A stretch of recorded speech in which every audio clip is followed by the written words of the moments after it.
I was a little caught off guard by some brews back here. I was like... That was for Wilde. All right. Who let the Bears fan in here? I mean, aren't we in Green Bay? Our fans are way too welcoming. I will put it out there. Way too welcoming. Well, Ben Johnson is not joining us. It's a shame. That would be entertainment, right? Maybe next time the draft comes through, you guys can do it together. So, how has your off-season gone? It's gone great. Yeah. My understanding is you've picked up pickleball like your tight ends have? Yeah, the game is, I would say my game's not quite there yet, but I can't wait to play him one of these days. And you're going to play Tauscher to get warmed up for Tucker Craft? Well, we just got you the pickler, we just got you the membership, so now you have no more excuses. I'm all signed up. Tucker's been talking a lot of trash, and you're ready to go. Tuck's been playing too much pickleball. So, oh, is that Tucker? There he is. Tucker Craft chiming in. Wow, look at that guy. We don't have a pickleball court. Of all the things we have here, we do not have a pickleball court ready to go. We'll get his chance here soon.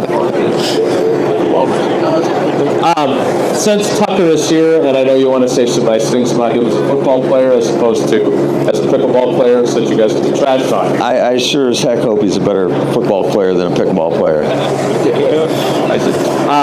He's obviously a pretty important piece of what you do. As you go through the offseason, you guys are in the virtual realm to start the first week because of all the hullabaloo with the draft.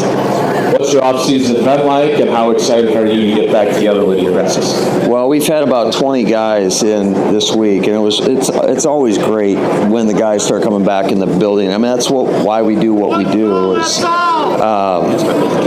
It's distracting, but we're looking forward to this being done with, the draft experience, and then getting all these guys here next week and kind of really amp it up and get rolling. So I know that I think our guys are definitely chomping at the bit to get back in the building.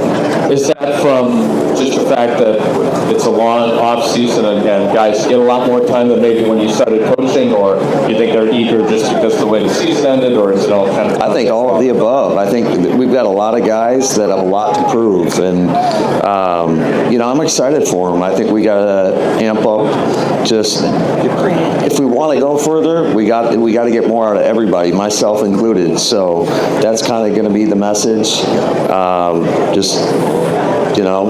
We haven't gotten to where we want to go. We want to hold that Lombardi, and until we do, I mean, that urgency is real.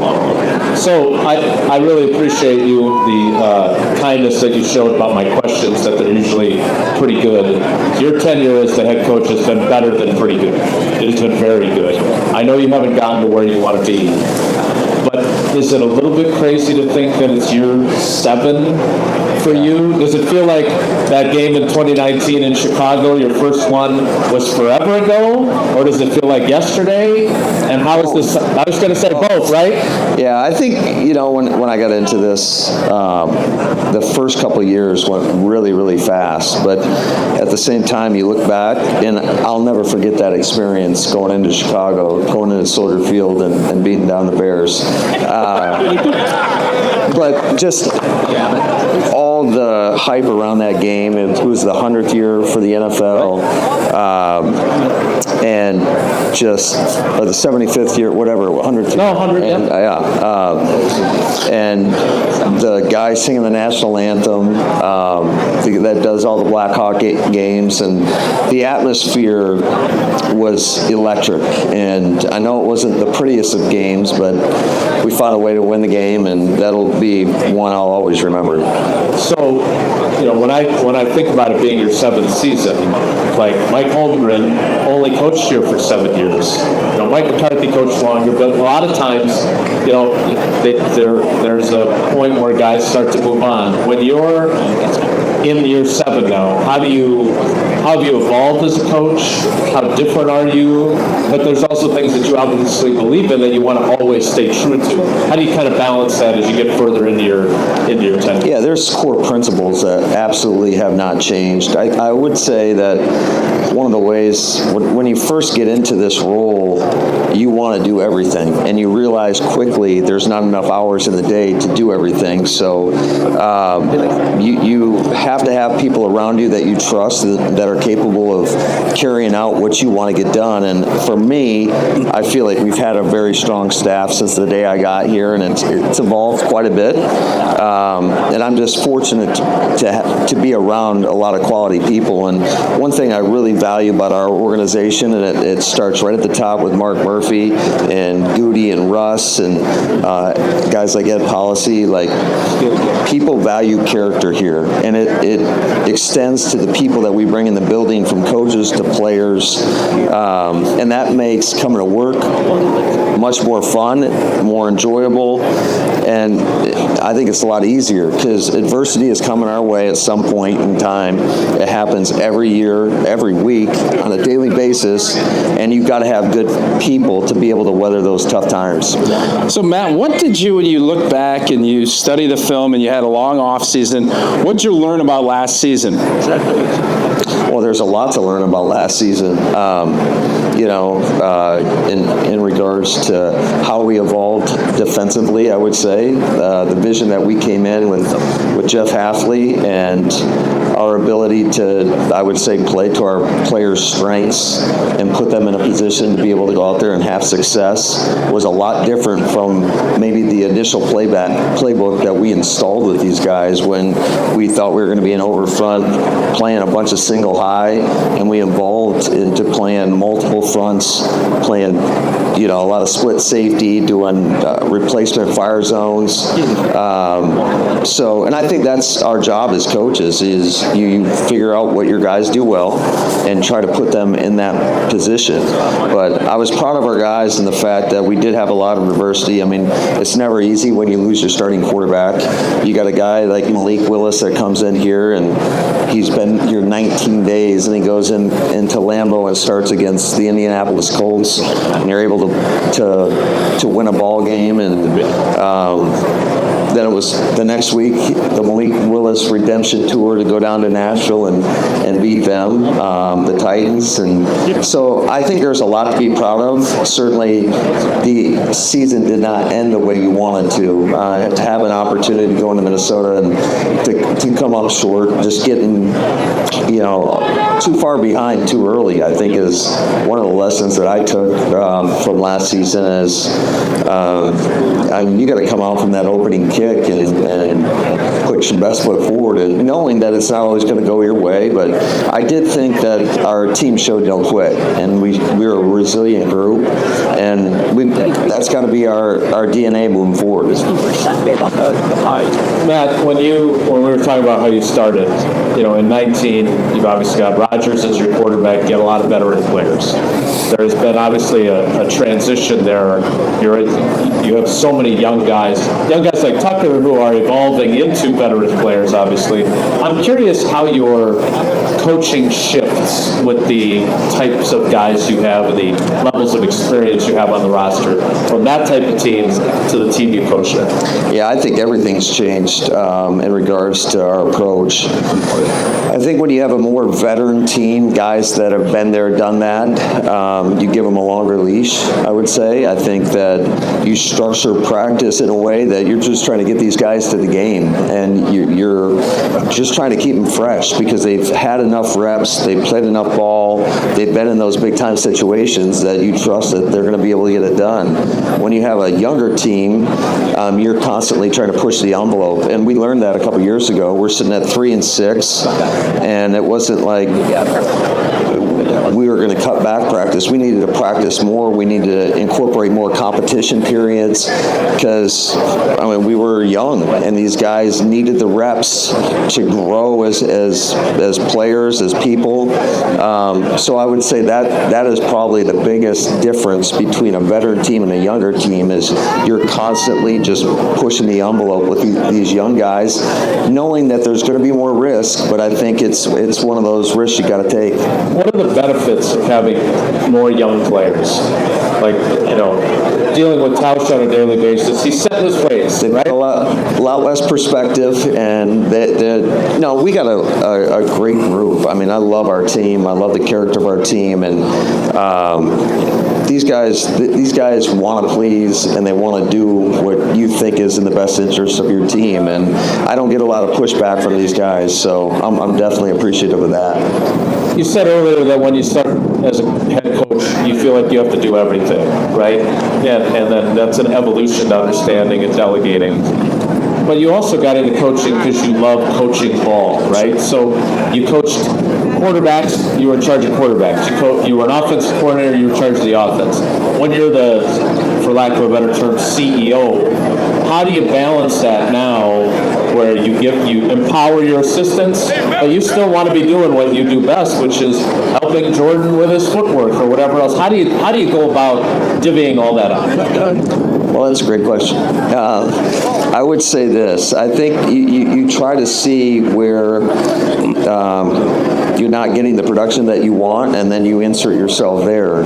I do think that as a play caller, I would be doing our team a disservice if I didn't spend most of my time trying to create up and the best game plans and being with the offense, specifically with the quarterbacks, so they understand why you're calling every play that you're calling. So I would still say I devote most of my time there, but certainly you can't, because you can't be everywhere at once.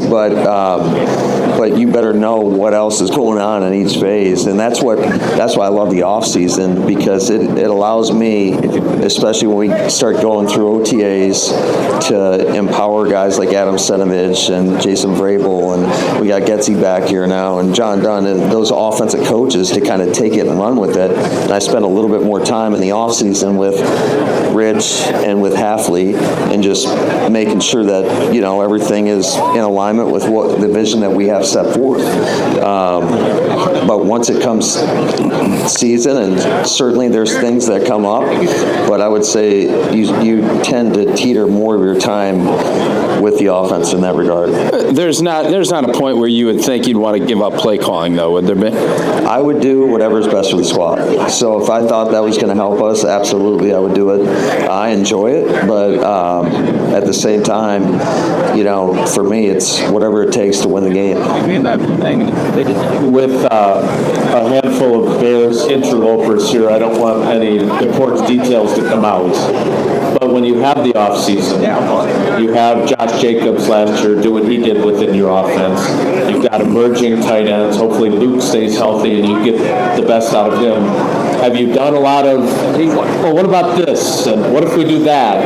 Have you tried to kind of, I don't want to say reinvent, that's too strong of a word, but come up with new ideas that you want to do to stay absolutely. fresh? I think that's one of the beauties is we spend a lot of time, obviously, evaluating, going through free agency and then into the draft process, but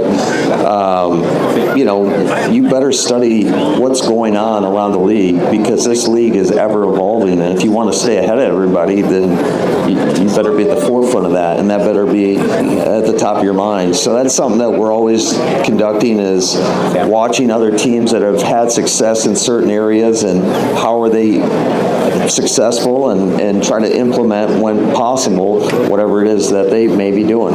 You hear it all the time. It's a copycat league, right? So, and there's great conversation that come along with that, with amongst our staff, offensively and defensively. So I do remember your first year, I sat with you in your office and you were running through, I didn't ever get invited back, so I don't know what I did, but sound a little sensitive about that. You know I'm sensitive. You were running through the explosives around the league, and you were explaining to me that you take those and say, okay, this works against this. Is it easy or hard to incorporate that into what you do offensively? Well, it all depends.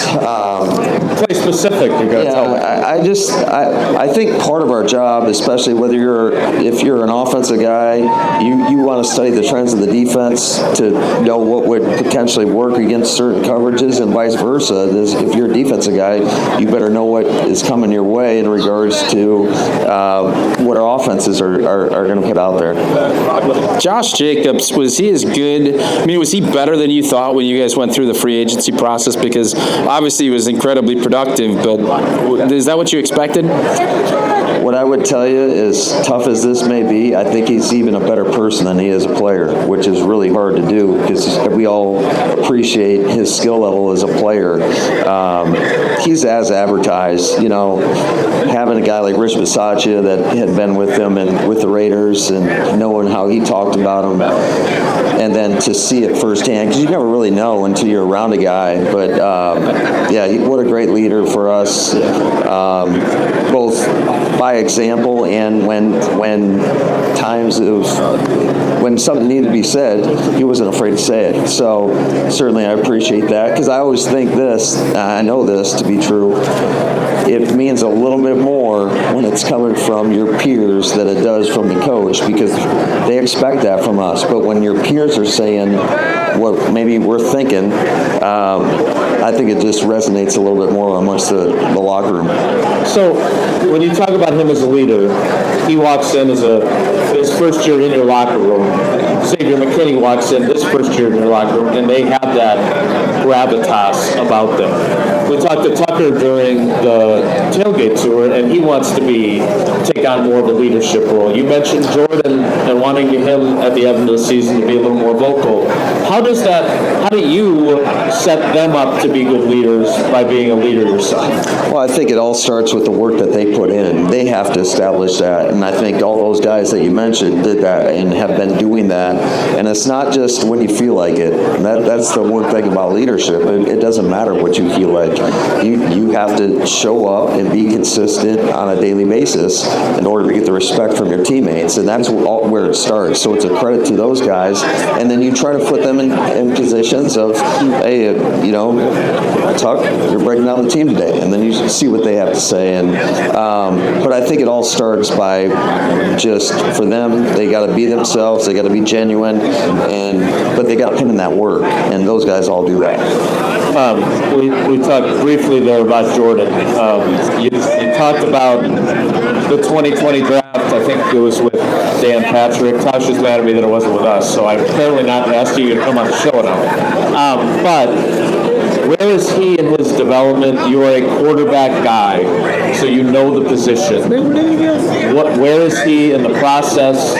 What are you expecting from him this year? Kind of give us a glimpse into year 3 of him as a starter. I think there's a lot of things that he did extremely well last year, and most importantly, I mean, he was fighting some real injuries and battled through. And the thing I love about Jordan is he is steady, and he's never too high, never too low. And but I do think there's some things that, when it's not the perfect look and you see something, don't hesitate, man. If you can use your legs and break, contain, or make an off-schedule play, I think that's where his game can continue to evolve, and just being very calculated in that approach. So you did challenge him, though, after the season, talking about being more vocal. Is that something that you can see him being capable of? Absolutely. There's no doubt about it. And it, again, like I talked about earlier, he has earned that respect. There's not a guy in our locker room that does not respect the work that he puts in and how he shows up for his team on a daily basis. Now, I'm not just talking about game time, but in practice, and training sessions in the weight room, everything he does is intentional and to the best of his ability. So I'm excited to see, year 3 of Jordan Love. As an expert in being sensitive, he's my kind of guy, because if he has a problem with a mistake I make, he's going to come to me and he's not going to embarrass me. And I respect that about him. Is he also Make mistakes. well? Yeah, once or twice. I mean, very rare.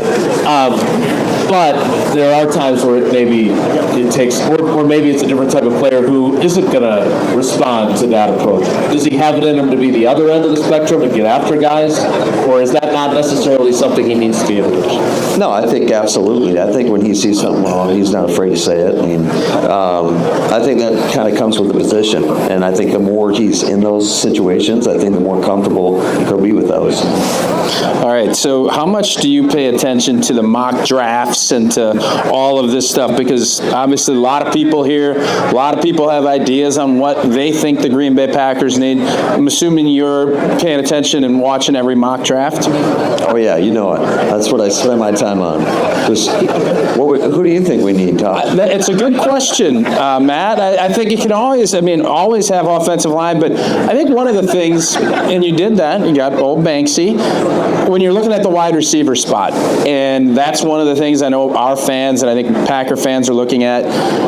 How did you view how last year's group kind of went about their business, and as far as anyone elevating to that next step? Because I thought 2 years ago a lot of guys really did make some plays, and then last year, from your staff standpoint, how did you guys look at how that season went for the group? Yeah, I think there was a lot of great moments. I think there were some moments we'd all like to have back, which is naturally the case when you don't make the play.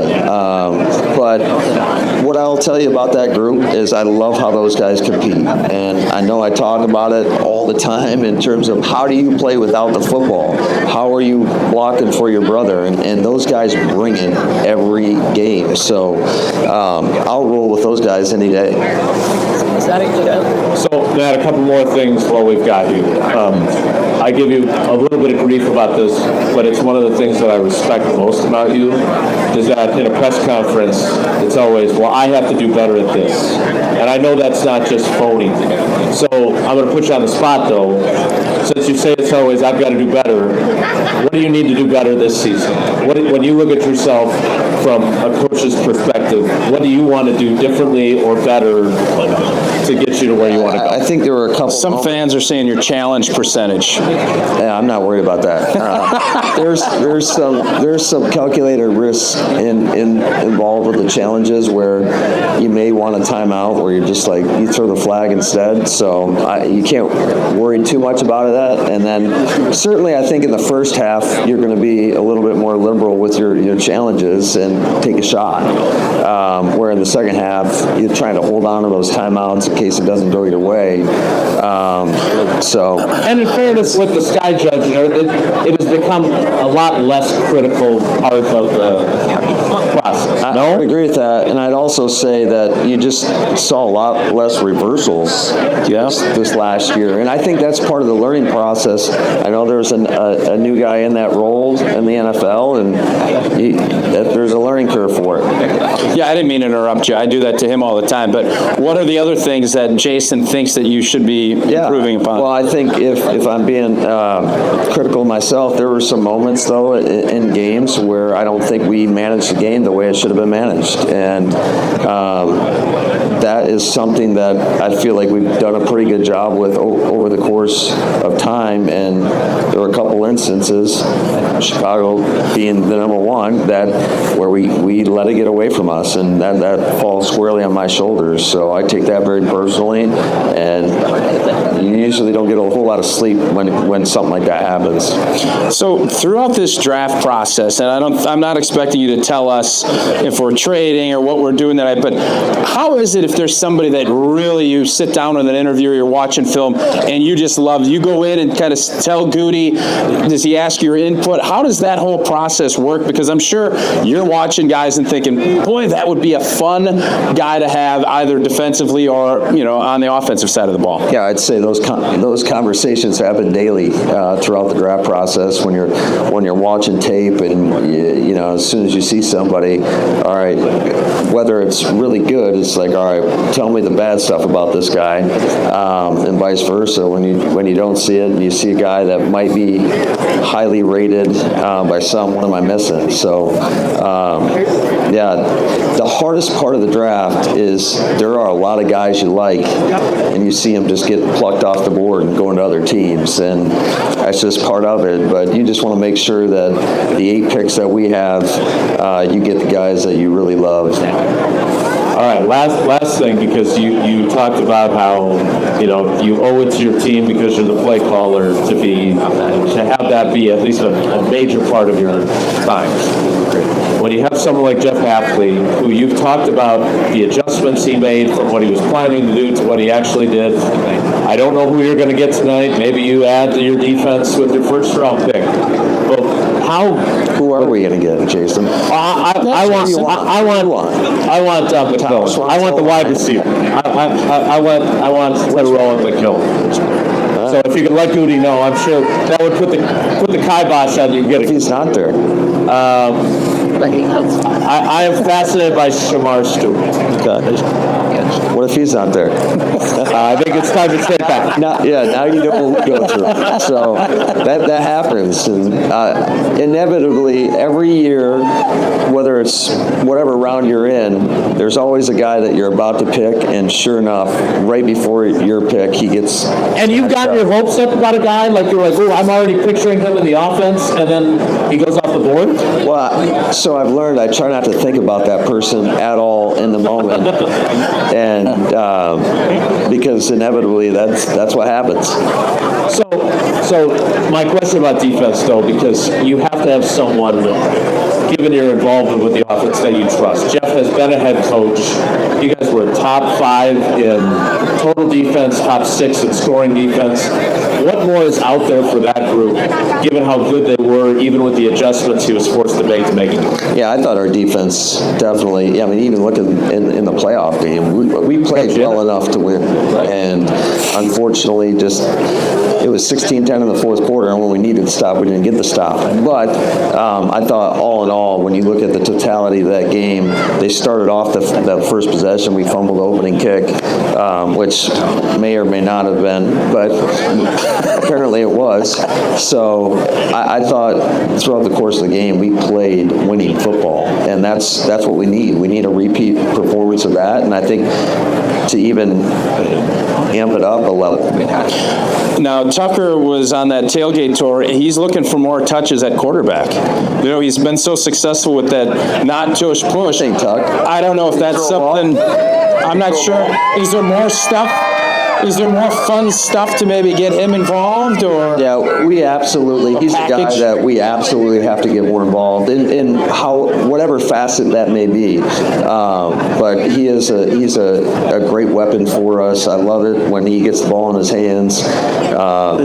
He reminds me of Roger Craig, the way he runs. He's got high knee drive and the tenacity. But you were impressed with that the kip up. I'm sure you're a kip up guy. Yeah. When he was on the ground, I thought that was. Can do a kip up here. That looked pretty impressive. Here can do a kip up. I'm throwing it out there. It's going to be pretty limited, I think. Yeah, but no, he's an impressive athlete and an impressive guy, and he plays the game the right way. And I think that we're going to unleash more to his game this upcoming season. So does that mean then, when you guys get together at the Pickler, that Tucker is going to take it easy on you because he wants more touches, or how hyper competitive is this matchup going to be? He's very competitive. I know that he went and played a couple of our coaches the other day, and they beat him. Correct. And this is what I love about Tuck is he's such a competitor. Immediately, he's like going to play somebody else because he's not going to walk away a loser. All right. Well, I look forward to the matchup between you two, and Tausch is obviously going to get involved, so we look forward to that trip to the I do wonder, like, I think all of us are wondering, do you know right now, if the board falls, do you know who would be the pick? Not that you're going to tell us, but if the board falls exactly how you think, do you know who the Green Bay Packers will select tonight? I think there's going to be a couple tough discussions. I will say that, because there's a couple guys that I think will be there, and I'm interested to see how it shakes out. God, it's fun. That's fun. That was going to be the answer. That was, but there was some drama. But You got it crescendoed I up, am which was not lying when I say this. I'm not. It's just not. It's not a PR speech. It's real. Like, we got a couple guys that I feel good about in that spot. Who do you think it is? Listen, this is our show. So who do you think LaFleur's thinking about right there when he says that? I think the two guys I mentioned earlier are two guys that I bet he would really like on his team. And after that, I have to work with him every day. I'm not going any farther than that. You get to go home. All right, two quick announcements before we say goodbye to Matt. One, if you're a Tucker Kraft fan, or if you're a Tausch fan, or if you're a 𝙒𝙐𝙐𝙀 fan, we've got the cook-off coming up at 4:15, so make sure you stick around for that. Also, our GKB teammates, we're going to take a quick team picture up here, so if you're here and you're a member of our team, come on up. How about a big round of applause for Matt LaFleur?